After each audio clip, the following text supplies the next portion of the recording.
കടായിലേക്കുള്ള മസാല നമുക്ക് റെഡിയാക്കാം. 2 സ്പൂൺ മുളക് പൊടി,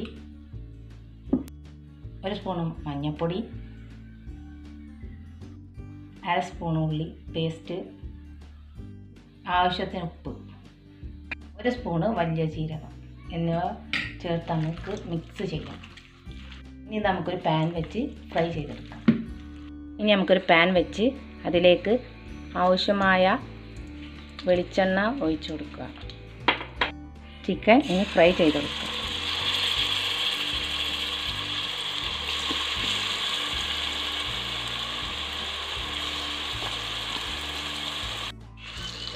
ചിക്കൻ ഫ്രൈ ചെയ്തത് റെഡി ആയിരിക്കുന്നു. നമുക്കിതൊരു പാത്രത്തിലേക്ക് മാറ്റാം. ഈ എണ്ണയിൽ തന്നെയാണ് നമ്മൾ ചിക്കൻ കടായിക്കുള്ള മസാല ശരിയാക്കുന്നത്. അതിനാദ്യം 2 വലിയുള്ളി മൂത്ത്, ഇനി അതിലേക്ക് 2 വലിയ തക്കാളി,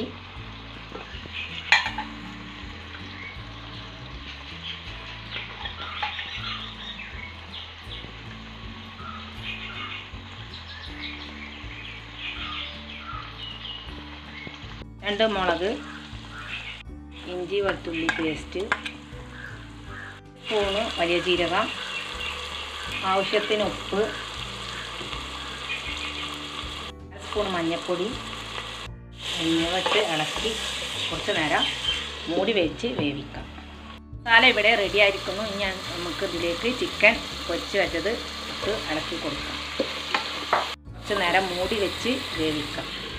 ഇനി അതിലേക്ക് 2 സ്പൂൺ കോൺഫ്ലവറിൻ്റെ പൊടി കലക്കിയത് പാരാം. അതിലേക്ക് മല്ലിച്ചപ്പ് ഇട്ട് നമ്മുടെ ചിക്കൻ കടായി ഇവിടെ ഏകദേശം റെഡി ആയിരിക്കുന്നു.